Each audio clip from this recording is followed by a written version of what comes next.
Hello viewers, welcome to my Doctor Who themed YouTube channel, Who Ventures. And this video is another 8th Doctor and Lucie Miller story review.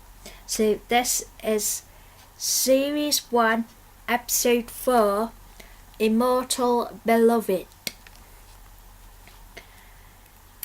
And this story is by Jonathan Clements.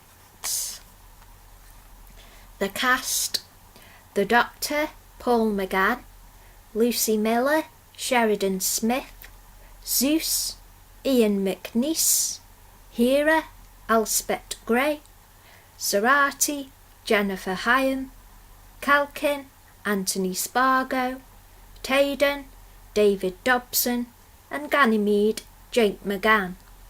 Other parts played by the cast: REs by David Dobson.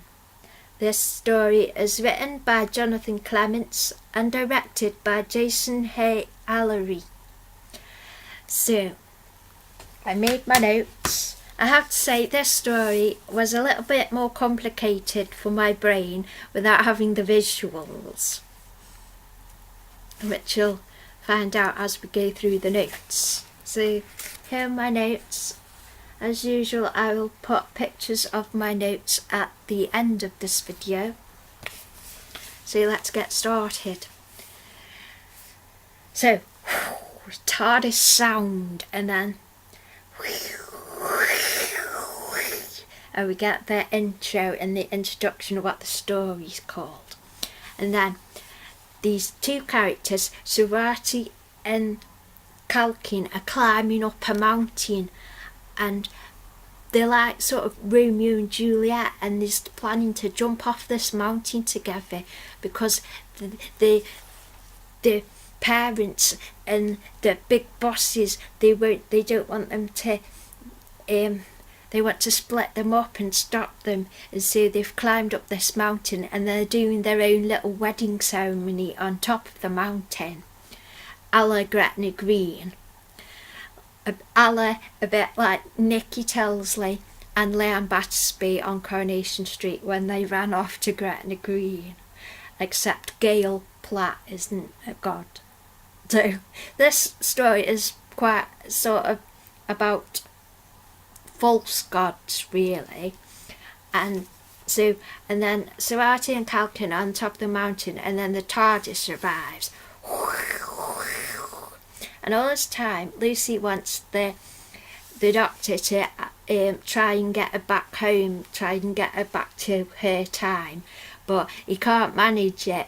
So Lucie's annoyed that he's still got the wrong year, and she calls him a daft apith. That's what I say. She's so relatable because she's Northern. I love it. So Lucie's been trying to get the Doctor to take her home. So they land on this top of a mountain next to Serati and Calkin. And then Lucie walks out the TARDIS doors, and she falls off a bit of the cliff. And she's like, "Oh!" And the Doctor's like, "Oh, man, let me back up again." And then Lucie's like, the fact that he landed the TARDIS next to the top of a cliff. And then so Serati and Calkin are on the top, and they're totally surprised by the Doctor turning up. And Prince Calkin says, "I'm Prince Calkin," and says, "of this place." Then Lucie says, "I'm Lucie of the M62. I loved it. And is the Doctor my bumbling assistant? I thought, that was good, that. And then the Doc's like, doing all this deducing what's happening. Like, they're going to do. But Serati gets upset, and then because the Doctor's deduced that they want to jump off the cliff together and Lucie's all like, "What? No, you don't want to do that." And then we hear radio static, and this conversation between Zeus and his major big boss general, and he's seen sending the chariots, and he's going round. I think these he's found this, I'm not quite sure, either he's gone back in time, found a civilization that like don't really understand anything, and Zeus has come in, but he's like, and he's got helicopters and high-tech stuff, and they think he's a god. We find out later on more of the story, obviously, and then so he's sending in the chariots, which are helicopters, and then the Doctor's trying to get Lucy.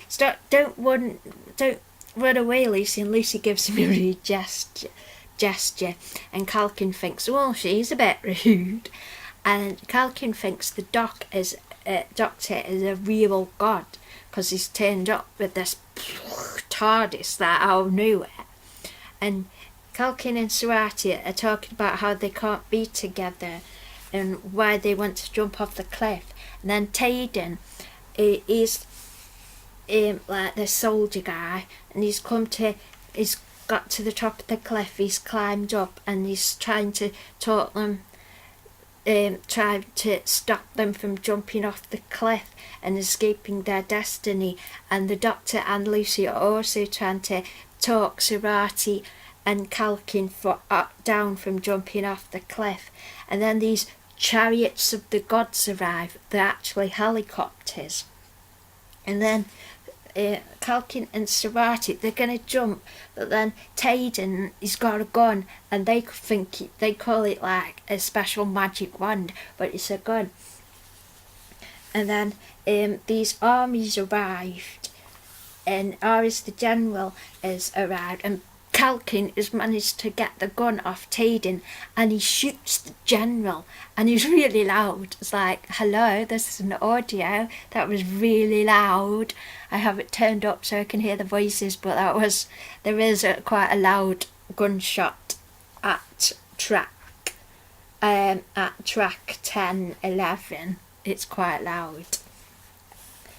And then the general shot, and the Doctor is trying to save Aris's life, and he says, have you got any medikits? And they're all going, what? And they're saying medikit, and they say, oh, casket of healing, because they've got these fancy godlike names for like regular stuff. So they find the casket of healing and medikit, and the Doctor's trying to save this general's life, and Lucy's trying to come on, we got to help him. It's trying to rally the troops and everything, and then we sort of switch scene, and there's sort of like a robotic beeping type of phone thing, and this character Hera, she's been woken up in the middle of the night by Zeus, who's completely drunk. Like, oh yeah, and she's like, and then says, we got visitors, and so she has to get out of bed. So, and anyway, and meanwhile they're moving the general, and it's called it's like the operating room in a hospital, but Zeus has decided to call it the incarnation chamber. So they're moving the general into there, and Zeus is on his walkie-talkie to Taden, and Calkin and Sarati are begging Zeus to release them. And they're talking about the Doctor and Lucy as true gods, but this gets Calkin and Sarati chained up. Then the general who's been shot, he loses consciousness, and then there's a bit before they get into the operating room, and it's called the Portal of Cleansing, and the way it was described, it was like when 10th Doctor and Rose went to that hospital on New Earth, and they got sterilised with all the water and then dried up. It's kind of like that, but it sort of uses the nanogen technology to, because it's described as sprites cleaning them, so there was that a mixture of the sterilisation booth that in New Earth Hospital and the nanogens.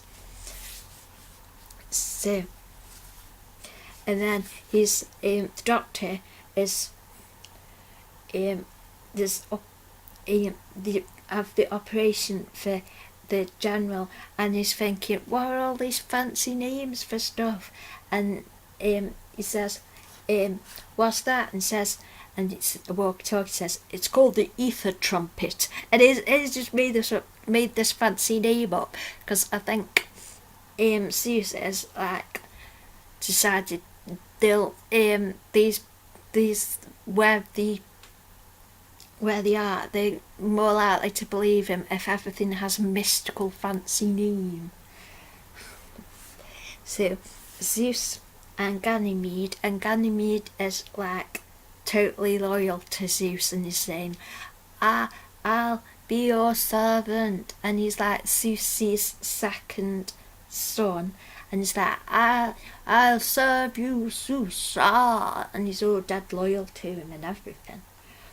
And so Lucie and Calkin are in this portal where they're getting cleaned, and the clothes go see-through, and then Calkin's saying, and Lucie says, you're naked, and then Calkin says, so are you, and Lucie says, oh, more like a portal of paving. I love Lucie, she's awesome. And then the doctor saved Zeus's son, Calkin, but Ganymede doesn't like Calkin, because Ganymede's all loyal to Zeus, and Calkin is rebelling against Zeus, and Ganymede's like pissed off. And then the doctor is talking to Zeus how he's got helicopters and radios, and he's deceiving these people. So Ares, the general who got shot, has been given plasma to try and make him better, and the doctor and Zeus are looking over the scene from the viewing platform, and Lucie's like, oh, seeing this stuff, I'm telling you, she starts going on about there's scalpels, oh, there's how glamorous you look with your hands up to their hands and intestines. It's just funny. This story is really complicated though, so and then the nurse starts putting on this helmet on the general, and it's all, and Lucie is confused because he got shot in like the stomachy chest area. It's like, why are you putting this helmet on him? And what it's actually doing is transferring Ares's mind to Taden's body, and it turns out Taden's a clone, and Taden is the clone of Ares, so Ares's mind can go into a younger, fitter body, but Taden's mind is wiped, and Lucie is obviously very upset and objects to this. And it turns out Zeus and Ares, they've made clone bodies for their minds, so they can just keep going down and down into clone bodies. So Calkin is his heir and the spare. I like that line. Calkin was the heir and the spare, as in a spare clone body, and he's his heir. But and Taden's mind is being replaced, and it's just going to be Ares. And Lucie says, Doctor, can't you stop it? Can't you stop it? And the doctor is obviously really angry, and how it's perverse that they're using clone bodies. And then the doctor's saying, it's disgusting, I wouldn't want another mind in this body. And I thought that was interesting, considering how regeneration works. He gets, is that his mind and gets lots of different bodies, and how, so that's sort of a comment on his regeneration. I thought that was interesting. And so Iris's mind is inside Taden's body. Now Iris wants revenge against Calkin for shooting him. And then Iris's original body's still alive, and I think it had Taden's mind in, but Iris knifed the body so Taden couldn't live.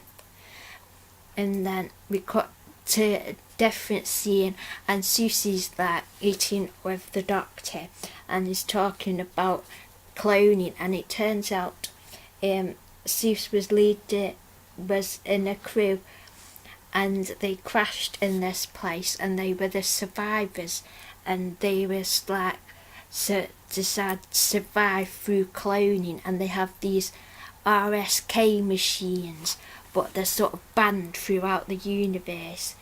And the problem with the cloning machines is if the clone body doesn't come out as a perfect match, the mind transfer won't work, and it's broken.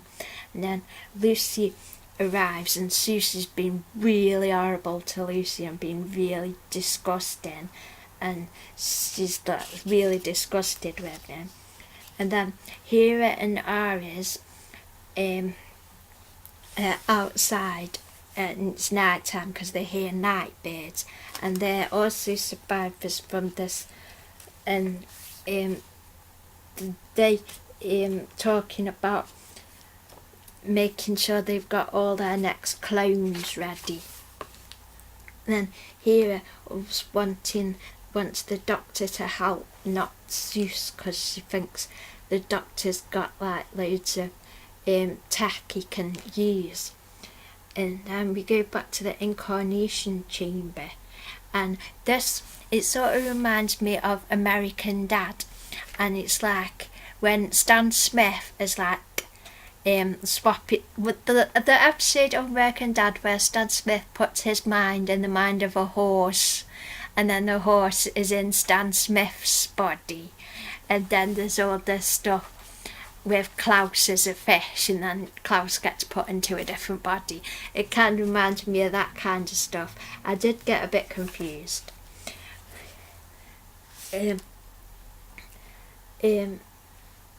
So it's called a remote synapses kinesis brain swap, and Zeus wants to make exact copies of himself so he's immortal, but the machine's broken and it's making imperfect copies, and Lucie translates it as it's a human printer that's run out of toner.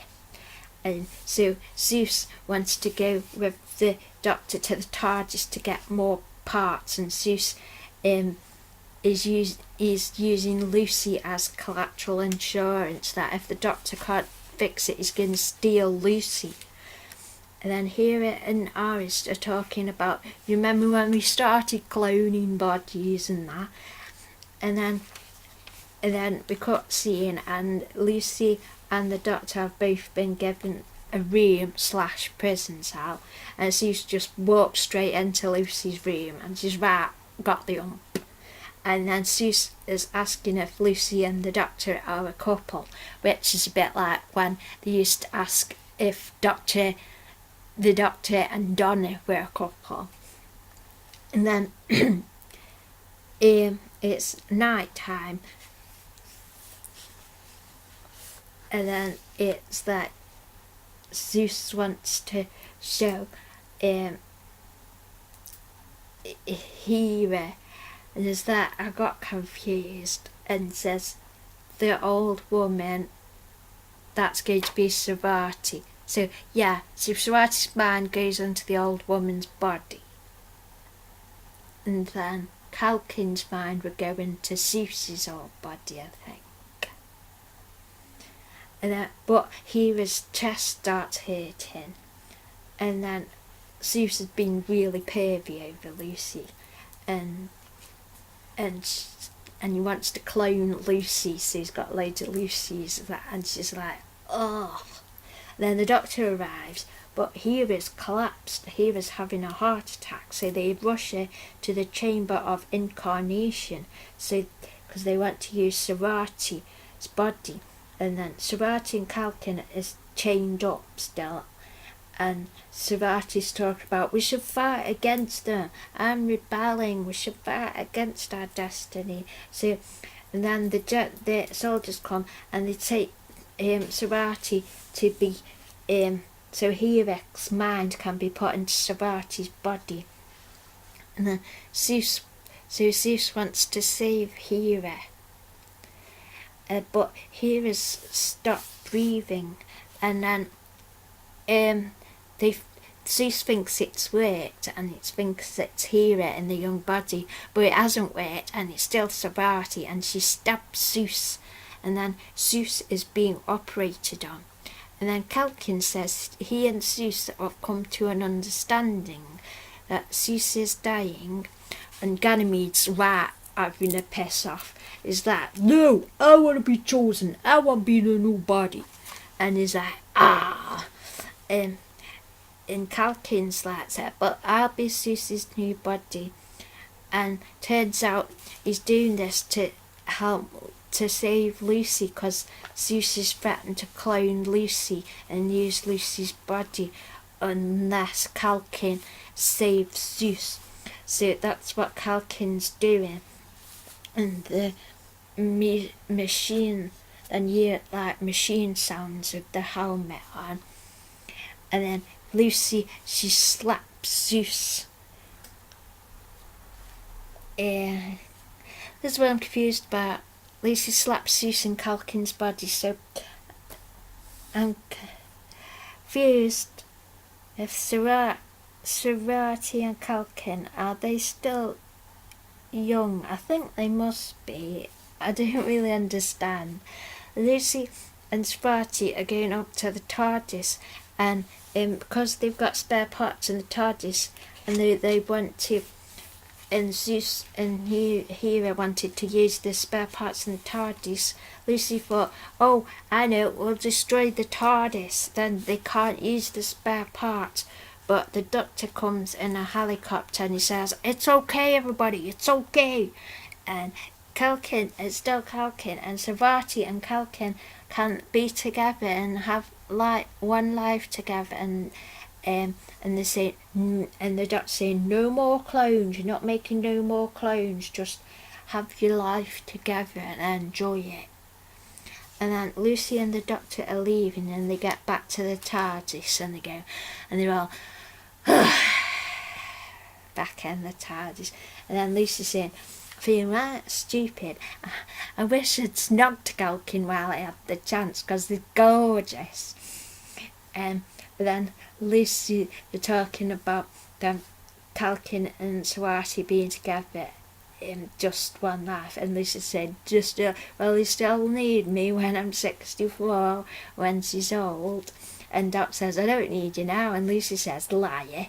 And Doctor says, you co-opt me. So there's really nice affection going on between 8 and Lucie, and it's really sweet. So that was really interesting story. I don't know if it worked for me particularly as an audio, because I thought it was a little bit confusing, like whose body's whose and whose mind's whose. But it's a good story, and I love all the little moments between Lucie and the Doctor. So I hope you have enjoyed this review, and so hope you have enjoyed this video, and thank you for watching. Yay!